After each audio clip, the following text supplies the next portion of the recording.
रूस ने अचानक भारत को सौंप डाला वो खजाना जिसके कुछ ग्राम के लिए तड़प रहा अमेरिका।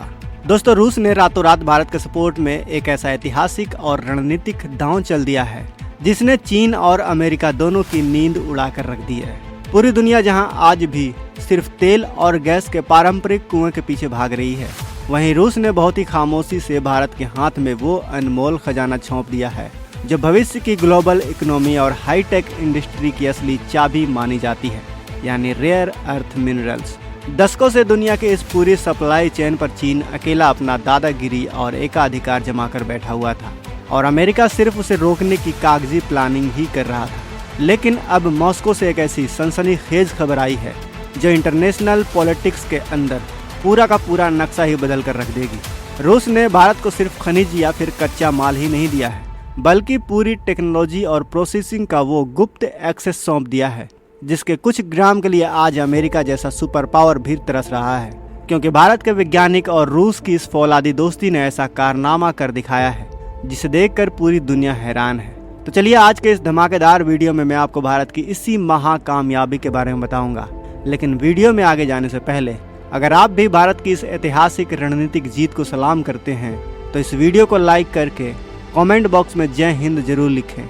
याद रहे, जय हिंद कहना हम सब के लिए गर्व की बात है। दोस्तों, पश्चिमी देश हमेशा भारत की तकनीकी क्षमता का यह कहकर मजाक उड़ाते थे कि भारत क्रिटिकल मिनरल्स के मामले में हमेशा दूसरों पर ही निर्भर रहेगा और कभी अपनी खुद की स्वतंत्र सप्लाई चेन खड़ी नहीं कर पाएगा। और इसीलिए जब भारत ने रूस के साथ इस महा प्रोजेक्ट पर काम शुरू किया तो दुनिया को लगा कि यह कोई साधारण या फिर उबाऊ व्यापारिक समझौता होगा। लेकिन मॉस्को में जो कुछ हुआ है वो कोई आम कागजी समझौता नहीं है जिसे फाइलों के अंदर दबा दिया जाए।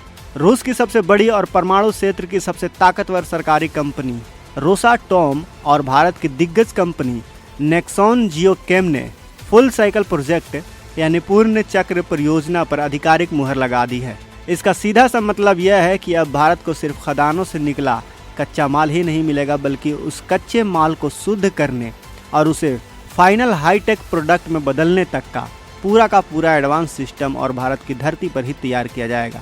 अब तक भारत को हाई प्योरिटी वाले पदार्थों के लिए दूसरे देशों का मुंह ताकना पड़ता था, लेकिन इस समझौते के बाद दोनों देशों के टॉप साइंटिस्ट अब मिलकर रेयर अर्थ एलिमेंट की डीप प्रोसेसिंग पर काम शुरू कर देंगे, जिससे इलेक्ट्रॉनिक्स, केमिकल्स और न्यूक्लियर इंडस्ट्री के लिए ज़रूरी हर वो चीज़ हमारे अपने देश के अंदर ही तैयार होगी जो भारत को इलेक्ट्रॉनिक्स और ये सब चीज़ें बनाने में काम आती हैं। और यही वजह है कि दुनिया मान रही है कि ये भारत की वो लंबी छलांग है जिसने बीजिंग में बैठे रणनीतिकारों के माथे पर पसीना ला दिया है। आपकी जानकारी के लिए बता दूं कि रेयर अर्थ असल में 17 अलग अलग दुर्लभ धातुओं और तत्वों का एक बेहद खास ग्रुप होता है।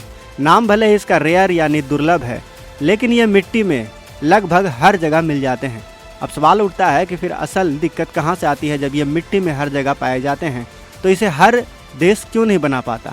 तो दोस्तों, असल दिक्कत है इन्हें ज़मीन से बाहर निकालने और फिर उन्हें रासायनिक प्रक्रियाओं द्वारा प्यूरिफाई यानी कि पूरी तरह से शुद्ध करने की। ये एलिमेंट्स प्राकृतिक में आपस में इतने ज़्यादा चिपके होते हैं कि इन्हें अलग करना दुनिया का सबसे मुश्किल और जटिल वैज्ञानिक कामों में गिना जाता है। आज आप जो भी आधुनिक चीज़ें इस्तेमाल कर रहे हैं, चाहे वो आपका स्मार्टफोन है, सड़कों पर दौड़ रही इलेक्ट्रिक गाड़ियाँ, या फिर बिजली बनाने वाले सोलर पैनल्स हों, या फिर हवा से ऊर्जा बनाने वाले विशाल विंड टर्बाइन, या फिर आपका लैपटॉप, आपका कंप्यूटर, आपके बाइक की बैटरी, जो भी ये सारी चीज़ें हैं, ये सारी की सारी चीज़ें इन 17 तत्वों के बिना सिर्फ लोहे और प्लास्टिक के खाली डिब्बे के समान होती हैं। यहाँ तक कि हमारे सबसे आधुनिक defence equipment, missile guidance system, fighter jet, उनके radar system, air defence system के रडार और स्पेस सैटेलाइट भी इन दुर्लभ तत्वों के बिना 1 इंच भी काम नहीं कर पाएंगे। यानी सीधा सा गणित है कि जो देश रेयर अर्थ की इस तकनीक को कंट्रोल करेगा वही भविष्य की टेक्नोलॉजी और वैश्विक डिफेंस पर पूरी तरह से राज करेगा। और अब तक इस सिंहासन पर सिर्फ चीन का ही एक तरफा राज था। चीन ने बहुत ही चालाकी के साथ पिछले 3 दशकों में इस पूरे इंडस्ट्री पर अपना एकाधिकार जमा लिया था। अगर हम साल 2026 के ताज़ा और वैश्विक आंकड़ों पर नज़र दौड़ाएं तो दुनिया भर में जितना भी रेयर अर्थ एलिमेंट का खनन हो रहा है उसका करीब 60% हिस्सा सीधे तौर पर चीन के कंट्रोल में है। लेकिन कहानी सिर्फ खनन पर ही ख़त्म नहीं होती है दोस्तों। असल पावर माइनिंग में नहीं बल्कि उसकी प्रोसेसिंग के अंदर छुपी हुई है। चीन पूरी दुनिया की लगभग 95% रेयर अर्थ प्रोसेसिंग को अकेले कंट्रोल करता है, जिसका सीधा सा मतलब है कि अगर अमेरिका या फिर ऑस्ट्रेलिया जैसा देश अपने यहाँ से कच्चा माल निकाल भी लें तो उसे शुद्ध करवाने के लिए उस माल को चीन की फैक्ट्रियों में ही भेजना पड़ेगा।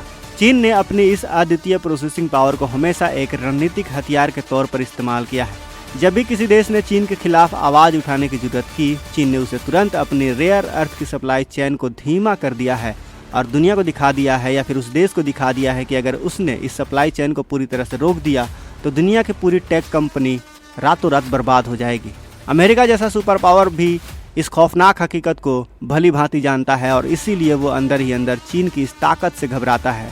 आपको याद ही होगा कि जब ट्रंप ने चीन पर टैरिफ थोपा था तो फिर उल्टा चीन ने भी टैरिफ थोप दिया था। उसके बाद गुस्साए ट्रंप ने और ज़्यादा टैरिफ थोपा चीन पर, तो चीन ने क्या किया कि उसने धमकी दे दी कि हम रेयर अर्थ एलिमेंट का जो सप्लाई है वो पूरी तरह से रोक देंगे।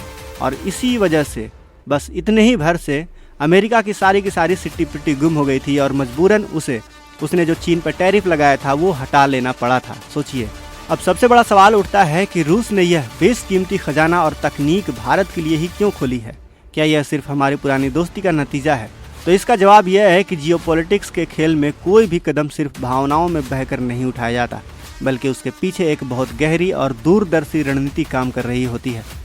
रूस और चीन भले ही दुनिया के आमने सामने अपनी पक्की दोस्ती का ढोंग रचते हों या फिर सच में वो पक्के दोस्त हों, लेकिन रूस के रणनीतिकार यह बहुत अच्छे तरीके से जानते हैं कि बीजिंग पर हद से ज़्यादा निर्भरता खुद रूस के लिए ही भविष्य का सबसे बड़ा संकट बन सकता है। रूस के पास अपनी ज़मीन के नीचे नेचुरल रिसोर्सेज और खनिजों का अथाह भंडार तो है, लेकिन उसे एक ऐसे विश्वसनीय पार्टनर की ज़रूरत है जो दुनिया के सबसे बड़े बाज़ारों में से एक हो, जिसके पास मजबूत और एक स्थिर लीडरशिप हो और जो ग्लोबल सप्लाई चेन के अंदर चीन का एक बहुत बड़ा और फौलादी विकल्प बन सके। और रूस को ये चीज़ें भारत के अंदर दिखी। इस पूरे वैश्विक परिदृश्य में भारत से बेहतर और भरोसेमंद विकल्प रूस को पूरी दुनिया में कहीं नजर नहीं आया। रूस समझ गया है कि अगर एशिया के अंदर अपनी सैन्य और आर्थिक पावर का बैलेंस बनाए रखना है तो फिर भारत को तकनीक और रिसोर्सेज के मामले में पूरी तरह से आत्मनिर्भर ही बनाना होगा। अगर भारत रेयर अर्थ सेक्टर के अंदर एक ग्लोबल पावर हाउस बनता है तो इससे चीन का घमंड पूरी तरह से चूर हो जाएगा और ग्लोबल मार्केट के अंदर रूस और भारत की जोड़ी एक नया बेंचमार्क सेट कर पाएगी। लेकिन वहीं दूसरी तरफ भारत भी सिर्फ किसी दूसरे देश पर या फिर किसी दूसरे के भरोसे हाथ पर हाथ धर कर बैठने वाला मुल्क नहीं है। आज का हमारा भारत बहुत तेजी से आक्रामक और स्मार्ट तरीके से काम कर रहा है। रूस के साथ हुई यह डील तो बस हमारा एक मास्टर स्ट्रोक है। इसके पीछे भारत की एक बहुत बड़ी और व्यापक ग्लोबल रणनीति काम कर रही है, जिसके तहत हमने चीन को घेरने के लिए दुनिया के अलग अलग कोनों में अपने पैर पसारने शुरू कर दिए हैं। दक्षिण अमेरिका में अर्जेंटीना से लेकर प्रशांत महासागर में ऑस्ट्रेलिया तक भारत ने पहले ही क्रिटिकल मिनरल्स और लिथियम को लेकर बहुत बड़े और ऐतिहासिक समझौते कर लिए हैं। जापान के साथ हमारी डीप टेक्नोलॉजी शेयरिंग पहले से ही चल रही है और बात यहीं तक नहीं रुकती। दक्षिण अमेरिका के पेरू और चिली जैसे खनिज समृद्धि देशों के साथ भी भारत सरकार लगातार बहुत सीरियस और व्यापक स्तर पर बातचीत कर रही है ताकि वहां के खदानों तक सीधे भारतीय पहुंच बनाई जा सके। आपको बता दूं कि भारत का सीधा सा और अचूक प्लान यह है कि चीन पर हमारी डिपेंडेंसी को पूरी तरह से जड़ से ख़त्म करके सीधे जीरो पर लेकर आ जाना। हम विदेशों से खनिजों की नई और सुरक्षित सप्लाई चेन पक्की कर रहे हैं ताकि कल को अगर कोई भी ग्लोबल क्राइसिस आ जाए या कोई बड़ा युद्ध शुरू हो जाए तो भारत की टेक इंडस्ट्री और हमारे कारखाने एक दिन के लिए भी ना रुके। हमारी इलेक्ट्रॉनिक गाड़ियों का विजन, हमारा ग्रीन एनर्जी का टारगेट और हमारा make in India defence manufacturing project, ये सब पूरी तरह से सफल और सुरक्षित होंगे जब रेयर अर्थ की इस तकनीक पर हमारा अपना खुद का कंट्रोल होगा। भारत और रूस की इस नई और आक्रामक पार्टनरशिप का असर अब पूरी दुनिया के पावर सेंटर पर साफ तौर पर महसूस हो रहा है। अमेरिका और यूरोपीय देश जो काम पिछले 20 सालों की भारी कोशिशों के बाद भी नहीं कर पाए, वो भारत और रूस कुछ ही दौर की मुलाकातों के अंदर मुमकिन करके दिखा दिया है। वॉशिंगटन में बैठे अमेरिकी रणनीतिकार भी इस बात को लेकर पूरी तरह से हैरान हैं कि एक तरफ अमेरिका चाहता है कि भारत चीन के खिलाफ मजबूती से खड़ा हो, लेकिन दूसरी तरफ जब भारत अपनी शर्तों पर रूस के साथ मिलकर इतनी बड़ी कूटनीतिक डील साइन करता है तो पूरे पश्चिमी देशों की गुट की बोलती बंद हो जाती है। वे समझ नहीं पाते हैं कि भारत इस स्वतंत्र, संप्रभु और बेखौफ विदेश नीति का जवाब वे लोग आखिर किस तरह से दें, क्योंकि भारत किसी के दबाव या फिर डराने धमकाने की नीति के तहत काम नहीं करता है। अब वो दिन ज़्यादा दूर नहीं है जब दुनिया के बड़े बड़े विकसित देश अपने लेटेस्ट स्मार्टफोन, इलेक्ट्रिक व्हीकल्स और एडवांस डिफेंस इक्विपमेंट के लिए चाइना की तरफ नहीं बल्कि गर्व से भारत की ओर देखेंगे। रेयर अर्थ की प्रोसेसिंग कोई साधारण काम नहीं है दोस्तों, इसमें भयंकर तकनीकी क्षमता लगती है, भारी निवेश और बहुत सारे जटिल रसायनों की जरूरत पड़ती है। जैसा कि हमने अभी कुछ देर पहले जाना ही है, चीन ने पर्यावरण की परवाह किए बिना इस अंधाधुंध खनन का काम किया है और अपनी मोनोपोली बनाई रखी है।